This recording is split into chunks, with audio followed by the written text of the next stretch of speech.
Mercedes Burua. Bueno, gracias, señor Simancas, secretario de Estado, por sus explicaciones. Es verdad que el papel lo aguanta todo, pero es cierto también que está bien que estén las cosas escritas sobre un papel. Eso también es cierto, ¿no?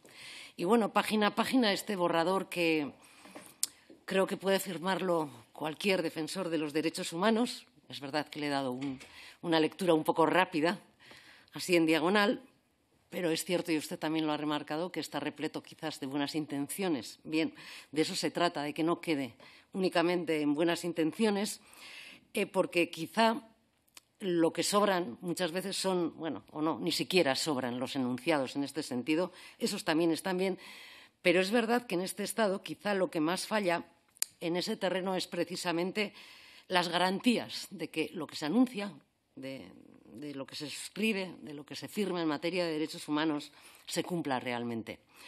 Y lo digo porque hay un espacio de cierta nebulosa, a veces muy espesa, para las conculcaciones de derechos humanos que tienen la responsabilidad en el Estado o en las estructuras del Estado.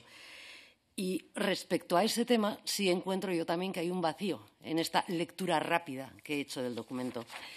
El borrador potencia la perspectiva de derechos humanos en el trabajo de las fuerzas de seguridad del Estado, por ejemplo.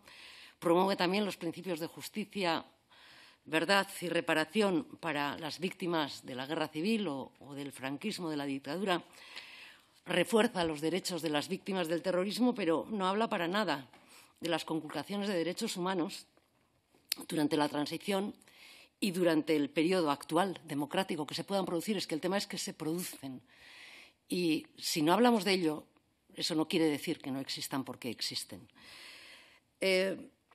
Y me voy a detener únicamente en un caso para que se entienda lo que estoy diciendo. Y lo traigo porque se han cumplido 20 años esta semana del cierre ilegal del único periódico en euskera que existía en aquel momento, hace 20 años, el periódico Egunkaria, y que es un buen ejemplo de todo lo que estoy diciendo. Se detuvo, la Audiencia Nacional ordenó el cierre, que ya digo, posteriormente fue declarado ilegal, detuvo a su equipo directivo, 10 personas detenidas, torturadas y encarceladas, y años más tarde los propios tribunales dictaminaron que fue el cierre ilegal y el Tribunal de Estrasburgo condenó al Estado español por ni siquiera haber investigado las torturas.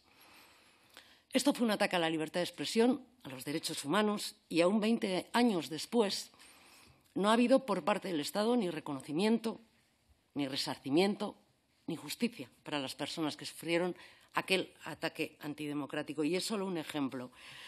Entonces, me permito además hacer una sugerencia al borrador. En su página 68, y usted además precisamente ha dado lectura a este párrafo en concreto, se compromete a reforzar el compromiso con el sistema de derechos humanos y pone sobre el papel el reconocimiento de los informes, dictámenes y pronunciamientos de los órganos de los tratados de derechos humanos de los que España forma parte. Lo ha dicho usted y lo ha remarcado además, ¿no?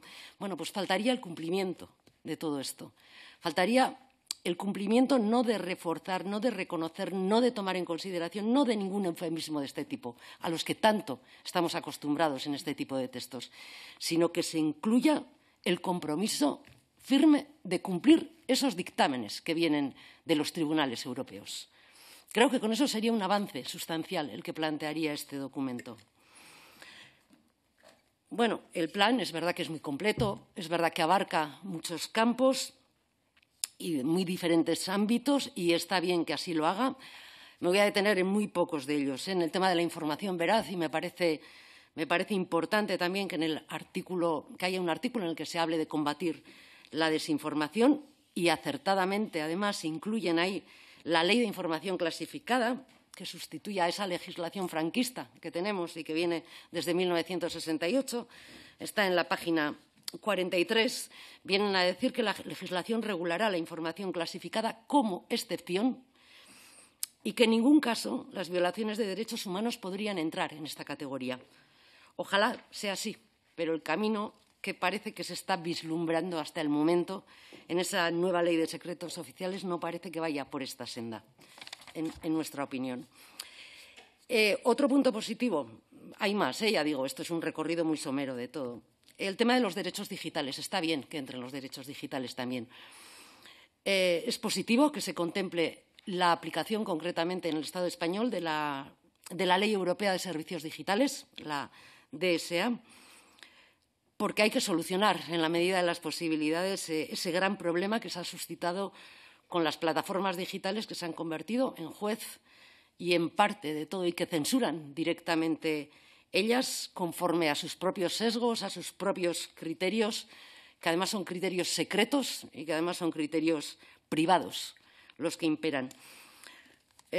Bueno, pues así en líneas generales diré que nuestra valoración es positiva, pero bueno, queremos recordar que en un Estado también los derechos humanos valen lo que valen sus garantías. Eso es lo que valen los derechos humanos. Y de ahí la necesidad de cumplimentar o de cumplimiento real de lo que se ponga sobre el papel y de tomar garantías para este tema. Y bueno, y luego, precisamente desde el ámbito de la izquierda, sea esta más o menos moderada, eso da igual, pero específicamente desde ahí yo creo que es importante tener en cuenta que desde el mismo momento en que dejan de promoverse los derechos o de defenderse esos derechos, estos comienzan a debilitarse poco a poco. Y en este sentido, ya que hablo de defensa de los derechos humanos, creo que tengo que decir que echamos en falta una acción más proactiva de este Gobierno en favor de una situación de un periodista vasco, Pablo González, que está encarcelado en Polonia. Se van a cumplir el 28 de febrero, el próximo martes,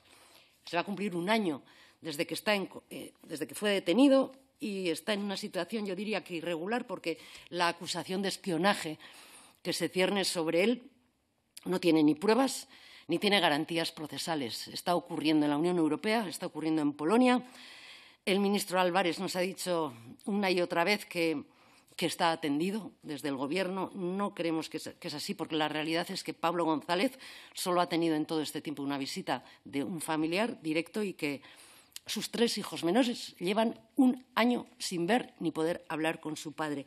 Esta es la realidad y creemos que Pablo González debe ser defendido y como secretario de Estado, y ya que estamos hablando de derechos humanos, creo que es de justicia pedírselo. Eskerrik asko. Mila esker, Aizpuru Andrea. Gracias. Si no tenemos intervenciones de los grupos